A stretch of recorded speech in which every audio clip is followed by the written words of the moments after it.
오늘 이야기의 시작은 아주 평범한 월요일 아침으로 돌아가 보는 것으로 하겠습니다. 자, 상상해 보세요.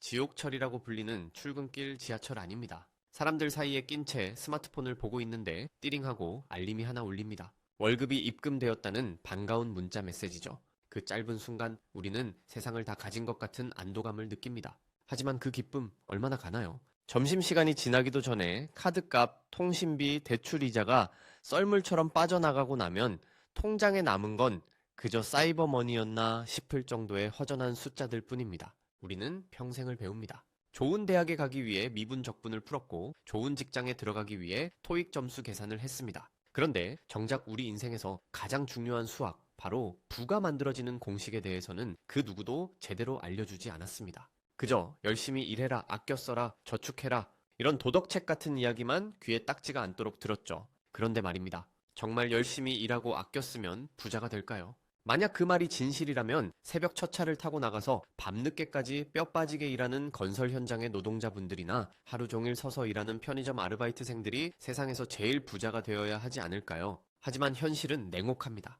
자본주의라는 거대한 게임의 룰은 단순히 땀 흘린 시간과 비례해서 보상을 주지 않습니다. 여러분은 혹시 초등학교 때 배운 덧셈과 곱셈의 차이를 기억하시나요? 너무 당연한 질문 같죠? 하지만 이 단순한 산수의 차이가 당신이 평생 람보르기니를 타는 사람을 부러워만 하며 살지 아니면 그 차의 주인이 될지를 결정한다고 하면 믿으시겠습니까? 오늘 우리는 부자들만 비밀리에 공유한다는, 하지만 알고 나면 너무나 명쾌해서 소름이 돋는 부의 수학 공식을 파헤쳐 보려고 합니다. 이건 단순히 돈을 많이 버는 법이 아닙니다. 당신의 인생을 송두리째 바꿀 수 있는 자본주의 생존 지도입니다. 먼저 우리가 갇혀있는 함정, 바로 덧셈의 함정부터 이야기해 봅시다. 대부분의 직장인들이 믿고 있는 부의 공식은 아주 단순합니다. 소득에서 지출을 뺀다.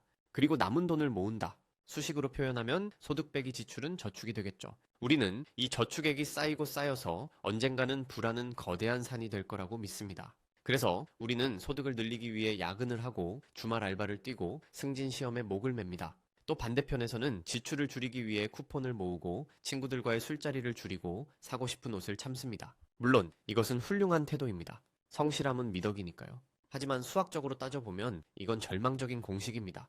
왜냐하면 여기서 말하는 소득, 즉 당신의 노동소득은 덧셈의 영역에 갇혀있기 때문입니다. 여러분의 하루는 24시간입니다. 아무리 잠을 줄이고 밥 먹는 시간을 아껴도 당신이 일할 수 있는 시간은 하루 24시간을 넘을 수 없습니다. 물리적인 한계가 명확하다는 뜻이죠. 시간당 10,000원을 받든 10만 원을 받든 결국 시간이라는 천장에 머리를 부딪힐 수밖에 없는 구조입니다. 예를 들어 볼까요?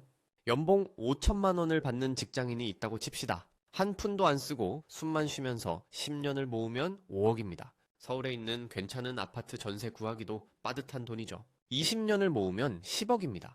자, 그런데 20년 뒤에 짜장면 가격이 지금과 같을까요? 집값이 그대로일까요? 물가 상승률이라는 놈은 우리가 피땀 흘려 모은 돈의 가치를 야금야금 갉아먹는 눈에 보이지 않는 기생충과 같습니다. 결국 덧셈의 공식, 즉 내 시간을 팔아서 돈을 버는 방식으로는 절대로 죽었다 깨어나도 경제적 자유라는 결승선에 도달할 수 없습니다. 이건 마치 숟가락으로 한강물을 퍼내서 바다를 만들겠다는 것과 다를 바가 없는 무모한 도전입니다. 그래서 사람들은 재테크에 눈을 돌립니다. 서점에 가보면 온통 주식 투자, 부동산 투자, 비트코인 이야기뿐이죠.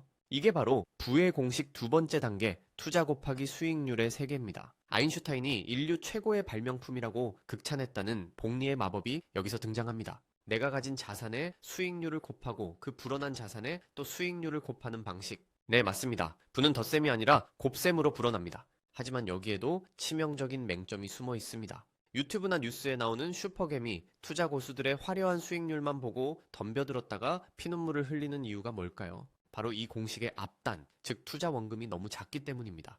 100만 원을 투자해서 운 좋게 100% 수익을 냈다고 칩시다. 와, 대단하죠? 원금이 2배가 되었으니까요. 하지만 그래봤자 100만 원 번 겁니다. 이 돈으로 인생이 바뀌나요? 아니요. 기분 좋게 소고기 한번 사 먹으면 끝입니다. 반면에 100억을 가진 부자는 수익률이 10%만 되어도 10억을 봅니다. 당신이 100% 수익을 낼 때 부자는 10% 수익만으로도 당신보다 1000배 많은 돈을 벌어갑니다. 이게 바로 자본주의의 잔인한 진실, 돈이 돈을 번다는 말의 실체입니다. 정에다가 아무리 큰 수를 곱해도 결과는 0입니다. 시드머니, 즉 종잣돈이 충분하지 않은 상태에서 복리의 마법을 기대하는 건 눈사람을 만들 눈이 한 주먹밖에 없는데 거대한 눈사람을 만들겠다고 언덕 위에서 굴리는 것과 같습니다. 굴러가다가 녹아서 없어지거나 돌뿌리에 걸려 산산조각이 날 뿐이죠. 그래서 많은 청년들이 영혼까지 끌어모아 빚을 내서 투자를 하다가 시장이 조금만 출렁거려도 나락으로 떨어지는 겁니다. 곱셈의 공식은 양날의 검이라서 마이너스가 곱해지는 순간 자산은 순식간에 녹아내리니까요. 그렇다면 도대체 어쩌란 말이냐? 흑수저는 평생 가난하게 살다가 죽으란 말이냐? 분노가 치밀어 오르실 겁니다. 바로 여기서 진짜 부자들의 숨겨진 공식이 등장합니다. 그들은 소득 빼기 지출 더하기 투자 곱하기 수익률이라는 이 뻔한 공식에서 변수 하나를 완전히 다른 차원으로 바꿔버렸습니다. 그건 바로 소득의 성격입니다. 진짜 부자들은 자신의 시간을 팔아서 돈을 벌지 않습니다. 대신 시스템을 만듭니다. 이 부분이 오늘 이야기의 핵심입니다. 집중해서 들어보세요. 우리가 회사에 가서 일을 한다는 건 1대1 교환입니다. 내 1시간과 회사의 1만 원을 맞바꾸는 거죠. 하지만 부자들은 인대 1의 교환 혹은 무한대대 1의 교환을 만듭니다. 가장 쉬운 예로 책을 쓰는 작가를 생각해보죠. 작가가 책 한 권을 쓰는 데는 엄청난 시간과 노력이 들어갑니다. 하지만 일단 책이 완성되고 나면 어떤 일이 벌어지나요? 책이 한 권 팔리든 100만 권이 팔리든 작가가 들이는 추가적인 시간은 거의 없습니다. 즉, 한 번 만들어 놓은 결과물이 복제되어 수많은 사람들에게 동시에 팔려나갑니다. 내가 자고 있는 시간에도 여행을 가서 칵테일을 마시고 있는 시간에도 누군가는 서점에서 내 책을 사고 통장에는 인쇄가 찍힙니다. 소득이 노동시간과 분리되는 순간, 바로 이 순간이 부의 추월 차선에 진입하는 타이밍입니다. 이걸 좀 더 확장해 볼까요? 백종원 대표를 떠올려 보세요. 백종원 대표가 전국에 있는 수천 개의 매장에서 직접 요리를 하고 서빙을 하나요? 그랬다면 그는 아마 몸이 10개라도 부족해서 과로로 쓰러졌을 겁니다. 그는 대신 레시피와 운영 매뉴얼이라는 시스템을 만들었습니다. 그리고 그 시스템을 복제해서 가맹점주들에게 팝니다. 가맹점주들이 열심히 땀 흘려 일할 때 백종원 대표는 그 시스템이 돌아가는 대가로 돈을 멉니다. 이것이 바로 사업소득, 즉 확장 가능한 소득입니다. 부의 공식에서 가장 중요한 건 바로 이 확장성입니다. 여러분이 지금 하고 있는 일이 확장 가능한가 스스로에게 물어보세요. 만약 여러분이 의사라고 칩시다. 고소득 전문직이죠. 부럽습니다. 하지만 의사 선생님이 하루에 진료할 수 있는 환자의 수에는 한계가 있습니다. 잠을 안 자고 진료를 봐도 하루 100명을 넘기기 힘들 겁니다. 수술은 더더욱 제한적이고요. 즉, 아무리 돈을 많이 버는 의사라도 본인이 아파서 병원에 못 나가면 그날의 소득은 0원이 됩니다. 이건 고소득 노동자일 뿐 자본가는 아닙니다. 하지만 만약 그 의사가 병원을 크게 차리고 다른 의사들을 고용하고 자신은 경영에만 집중하거나 병원 운영 시스템을 프랜차이즈화 한다면 어떨까요? 그때부터는 본인이 매스를 잡지 않아도 돈이 들어옵니다. 이게 바로 노동자에서 사업가로 덧셈의 인생에서 곱셈의 인생으로 넘어가는 결정적인 순간입니다. 요즘 유행하는 온라인 강의, 이모티콘 판매, 유튜버, 스마트 스토어 같은 것들이 왜 각광받는지 아시나요? 단순히 돈을 많이 벌어서가 아닙니다. 이 일들의 본질이 복제 가능성을 담고 있기 때문입니다. 여러분이 밤새워 만든 유튜브 영상 하나가 내일은 100명에게, 다음 달에는 10만 명에게, 1년 뒤에는 100만 명에게 보여질 수 있습니다. 영상 하나를 만드는 노력은 똑같은데 그 결과값은 기하급수적으로 늘어납니다. 이게 바로 수학에서 말하는 지수함수 그래프, 제이커브입니다. 처음에는 미미하게 바닥을 기어가다가 어느 임계점을 넘는 순간 수직으로 폭발하는 그 아름다운 곡선 말입니다. 물론 야, 말이 쉽지 그게 다 성공하냐? 라고 반문하실 수 있습니다. 맞습니다. 쉽지 않습니다. 시스템을 만드는 과정은 뼈를 깎는 고통이 따르고 수많은 실패를 동반합니다. 직장인은 시키는 일만 잘하면 월급이 나오지만 시스템을 만드는 사람은 맨 땅에 헤딩을 해야 하니까요. 하지만 곰곰이 생각해보세요. 실패할 확률이 있다고 해서 시도조차 하지 않고 확실하게 실패하는 길인 평생 월급쟁이의 길을 선택하는 게 과연 합리적인 선택일까요? 여기서 말하는 확실한 실패란 죽을 때까지 일만 하다가 은퇴 후 빈곤층으로 전락할 확률이 매우 높다는 뜻입니다. 부자들의 수학 공식에는 또 하나의 치명적인 변수가 있습니다. 바로 타인의 레버리지입니다. 레버리지, 지렛대라는 뜻이죠. 아르키메데스는 내게 충분히 긴 지렛대와 지지대만 주면 지구도 들어 올리겠다 라고 했습니다. 부자들은 이 지렛대를 기가 막히게 사용합니다. 대부분의 사람들은 빚을 두려워합니다. 빚지면 큰일 나는 줄 알죠? 물론 소비를 위한 빚이 차를 사고 명품을 사기 위한 빚은 인생을 갉아먹는 독입니다. 하지만 부자들에게 빚은 타인의 돈, 즉 OPM, Other People's Money입니다. 내 돈 1억으로 10억짜리 건물을 살 수는 없지만 은행 돈 9억을 빌리면 살 수 있습니다. 만약 건물 가격이 10% 올라서 11억이 되면 나는 내 돈 1억을 투자해서 1억을 번 셈이니 수익률이 100%가 됩니다. 물론 위험합니다. 하지만 리스크를 통제할 수 있는 지식과 능력이 있다면 비진부의 증식 속도를 빛의 속도로 만들어주는 부스터가 됩니다.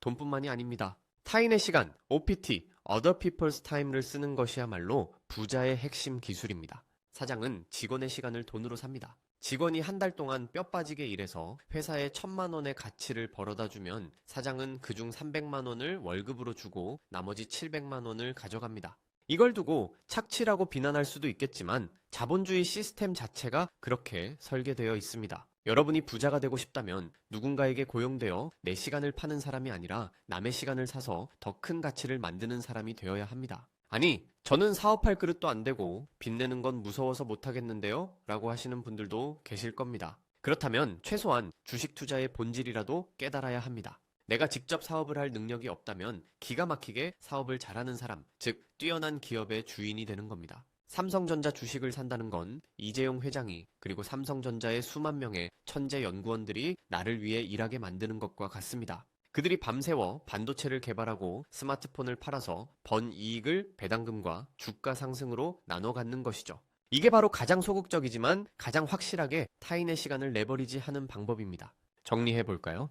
V 공식은 단순히 수입, 지출, 플러스 투자, 수익률이 아닙니다. 이 공식의 진짜 비밀은 수입을 노동소득에서 사업소득이나 자본소득으로 바꾸는 변환 과정에 있습니다.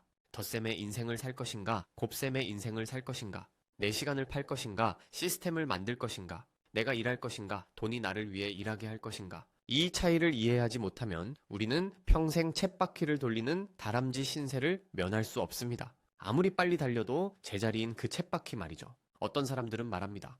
돈이 인생의 전부는 아니잖아요. 부자라고 다 행복한 건 아니잖아요. 네, 구구절절 옳은 말씀입니다. 돈이 많다고 무조건 행복한 건 아닙니다. 하지만 이건 확실합니다. 돈이 없으면 불행할 확률이 압도적으로 높아집니다. 그리고 더 중요한 건 돈은 우리에게 자유를 선물한다는 겁니다. 하기 싫은 일을 하지 않을 자유, 만나기 싫은 상사를 만나지 않을 자유, 아픈 부모님을 위해 최고의 치료를 받게 해드릴 수 있는 자유, 사랑하는 아이가 배우고 싶은 것이 있을 때 마음껏 지원해줄 수 있는 자유. V 공식이 우리에게 주는 최종 결과값은 페라리나 펜트하우스가 아니라 바로 내 인생을 내 의지대로 선택할 수 있는 선택권입니다. 지금 당장 회사를 때려치우고 사업을 하라는 말이 아닙니다. 다만 오늘부터라도 여러분의 머릿속에 있는 공식을 다시 쓰시길 바랍니다. 퇴근 후 지친 몸을 이끌고 소파에 누워 넷플릭스를 보는 대신 아주 작게라도 나만의 시스템을 만드는 고민을 시작해보세요. 블로그에 글을 쓰든 스마트 스토어를 공부하든 주식기업 분석을 하든 내 시간이 들어가지 않아도 돈이 벌리는 구조, 그 작은 눈덩이를 만드는 시도를 멈추지 마세요. 처음에는 아주 미약할 겁니다. 커피 한 잔 값도 벌기 힘들 수도 있습니다. 하지만 그 눈덩이가 한 바퀴, 두 바퀴 구르기 시작해서 복리의 언덕을 만나는 순간 여러분의 자산은 상상도 못할 속도로 불어날 것입니다. 그때가 되면 여러분은 더 이상 월요일 아침 출근길의 지옥철이 두렵지 않을 겁니다. 왜냐하면 여러분의 주머니 속에는 언제든 꺼내 쓸 수 있는 부자들의 비밀 지도가 들어있을 테니까요. 자본주의라는 거친 바다에서 단순히 떠밀려가는 쪽배가 되시겠습니까? 아니면 바람을 이용해 원하는 곳으로 항해하는 요트의 선장이 되시겠습니까? 키는 여러분의 손에 쥐어져 있습니다.